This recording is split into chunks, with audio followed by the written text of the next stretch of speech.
जी, मैं तो कहूँगी कि जो आरक्षण है वो सबके लिए होना चाहिए।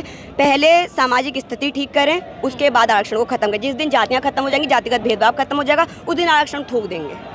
बिल्कुल कि नहीं चाहिए हमें आरक्षण। जिस दिन इस देश में से आरक्षण जाति के नाम पर लोगों को मारना बंद कर दिया जाएगा, उस दिन आरक्षण स्वयं खत्म हो जाएगा। प्रधानमंत्री नरेंद्र मोदी ने आश्वासन दिया है, तो देश बहुत सारे आश्वासन देते हैं, बहुत सारे देते हैं, बहुत सारे दिए। काम नहीं किया उन्होंने कुछ। यहाँ आरक्षण दीजिए, हमें कोई दिक्कत नहीं, लेकिन सबको इक्वल तो दीजिए, आप सबको बराबर तो दीजिए। एक का खत्म करके दूसरे को आरक्षण क्यों दे रहे हैं आप? सबको बराबर दीजिए।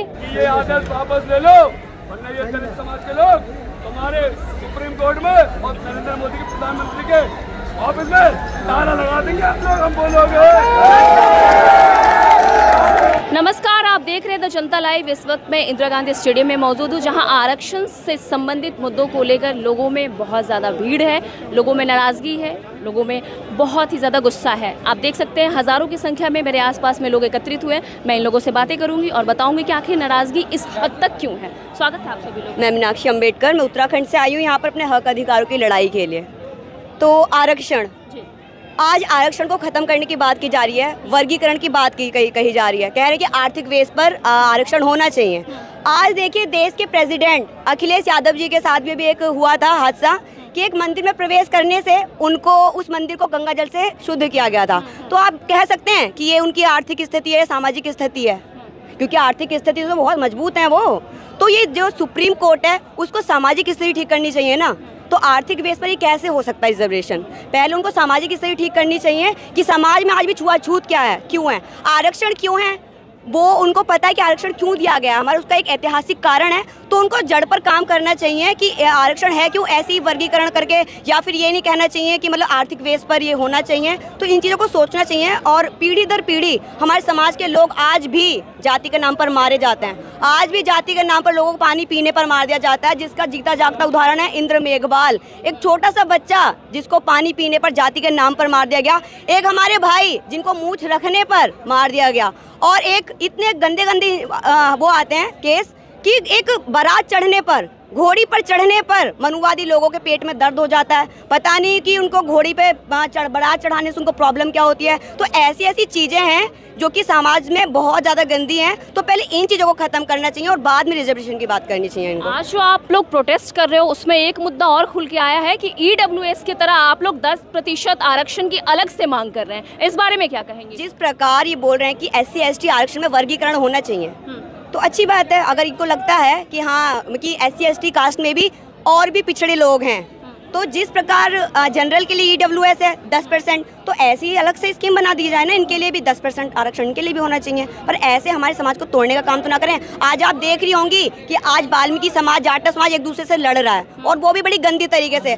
हमारे महान पुरुषों ने कहा था कि फूट डालो राज करो की नीति। तो ये जो सुप्रीम कोर्ट का फैसला है, वो सिर्फ और सिर्फ फूट डालो राज करो की नीति है और कुछ नहीं। ये जो 85% का दावा दिया था हमारे महापुरुषों ने, हमारे माननीय साहब काशी राम ने, सिर्फ ये उसका तोड़ने का काम कर रहे हैं और कुछ नहीं है। केंद्र सरकार ने ये बात कही है कि उन्होंने क्रीमी लेयर की जो बात की थी उसको लागू नहीं करेंगे। उन्होंने जब आश्वासन दे दिया है, वो चीज़ों को वापस ले लिया है, तो फिर इस तरह की नाराज़गी क्यों? आरक्षण सबके लिए होना चाहिए। मैं तो कहूँगी कि जो आरक्षण है वो सबके लिए होना चाहिए। पहले सामाजिक स्थिति ठीक करें, उसके बाद आरक्षण को खत्म करें। जिस दिन जातियाँ खत्म हो जाएंगी, जातिगत भेदभाव खत्म हो जाएगा, उस दिन आरक्षण थूक देंगे। बिल्कुल कि नहीं चाहिए हमें आरक्षण। जिस दिन इस देश में से आरक्षण जाति के नाम पर लोगों को मारना बंद कर दिया जाएगा, उस दिन आरक्षण स्वयं खत्म हो जाएगा। प्रधानमंत्री नरेंद्र मोदी ने आश्वासन दिया है, तो देश बहुत सारे आश्वासन देते हैं, बहुत सारे देते हैं, बहुत सारे दिए। काम नहीं किया उन्होंने कुछ भी। नहीं, ऐसा नहीं है कि हर व्यक्ति के दो पहलू होते हैं, हर सिक्के के। अच्छे काम भी होते हैं, बुरे काम भी होते हैं। तो अच्छे काम भी किए हैं, बुरे काम भी किए हैं। जैसे कि बहुत सारी चीज़ें हैं जो कि होता है, रोजगार देंगे, ये देंगे, वो देंगे, पर ऐसा हुआ नहीं हुआ। तो कहीं ना कहीं ये चीज़ें भी गलत हैं। पर ऐसा नहीं कह सकते कि गवर्नमेंट ने ये काम अच्छा नहीं किया, ये नहीं किया। अच्छा भी किया तो बुरा भी किया। ठीक है, शुक्रिया। आप कुछ बोलेंगी? आप क्यों इतनी नाराज़ चल रही है? नहीं, ऐसी बात तो नहीं, आपको लग रहा है नाराज़। तो सुप्रीम कोर्ट के आदेश से जो नाराज़गी है, नाराज़गी तो बनती है, क्योंकि हमारी आत्मा पे हाथ डाला गया है। हमें नहीं, बिल्कुल भी हमें बर्दाश्त नहीं है कि हमारे आरक्षण की ओर कोई भी देखे। क्योंकि आरक्षण इसलिए है क्योंकि हमें वर्षों से जाति के नाम पर दबाया जाता है। इंद्र मेघवाल है और बहुत से अन्य साथी हैं जिन्हें घोड़ी पे चढ़ने से मना किया जाता है, मूंछें काट दी जाती है। वहाँ पर क्यों सरकार मौन रहती है? वहाँ पर क्यों कानून को नहीं दिखाया, सुप्रीम कोर्ट को भी शायद नहीं दिखाई देता कि इतनी ज़्यादा बुरी दशा है समाज की, तो वहाँ पर भी इन्हें कुछ सोचना चाहिए। जैसा इन्होंने बड़ा निर्णय वर्गीकरण को लेकर किया है, इनको वहाँ पर भी बड़ा निर्णय लेना चाहिए हमारे हक और अधिकारों के लिए। आप लोगों ने ये कहा कि फूट डालो राज करो की राजनीति चल रही है, तो क्या इस तरह के फूट से समाज बढ़ जाना चाहिए? देखिए, अभी कुछ दिन पहले घटना आई थी, वाल्मीकि समाज और चमार समाज में बहुत ज़्यादा हिंसा हुई थी, आप लोगों ने देखा भी होगा। तो वहाँ पर फूट डालो राज करो का मेन मुद्दा तो वहीं से निकल के आ जाता है कि जो बड़े भाई चंद्रशेखर आज़ाद जी ने 11 तारीख की महारैली का आह्वान किया था, डायरेक्ट तुरंत ही उसके बाद ये खबर आ जाती है कि इन दोनों समाज में बहुत ज़्यादा बुरी तरह से लड़ाई छिड़ गई। अब आप देख सकते हो, फूट डालो राज करो का तुम सामने तो आपके यहीं आ जाता है कि कैसे अपने ही दोनों समाज को भिड़ा दिया और ये आंदोलन खराब हो जाए। लेकिन मैं यही कहूँगी सरकार को कि आंदोलन किसी 1-2 आदमी के जाने से ख़त्म नहीं होता, एक जाएगा तो 10 लोग खड़े हैं आंदोलन को बचाने के लिए।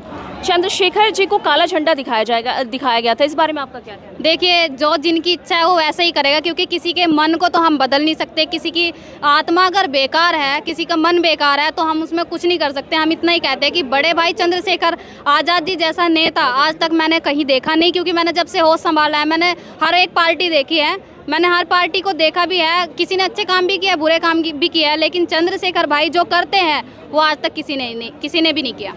जब से सुप्रीम कोर्ट ने इस मुद्दे को लेकर आदेश जारी किए, तब से लगातार पूरे देश में प्रोटेस्ट हो रहे हैं। हर 2-4 दिनों में कहीं ना कहीं प्रोटेस्ट देखने को मिलता है। आखिर कब तक ये यात्रा जारी रहेगी प्रोटेस्ट वाली? जब तक सुप्रीम कोर्ट अपना जो फैसला है वो वापस नहीं लेती, तब तक ऐसे ही आंदोलन चलते रहेंगे। चंद्रशेखर है नेता, उनको काली झंडी दिखाई गई थी, इस बारे में आप क्या कहेंगे?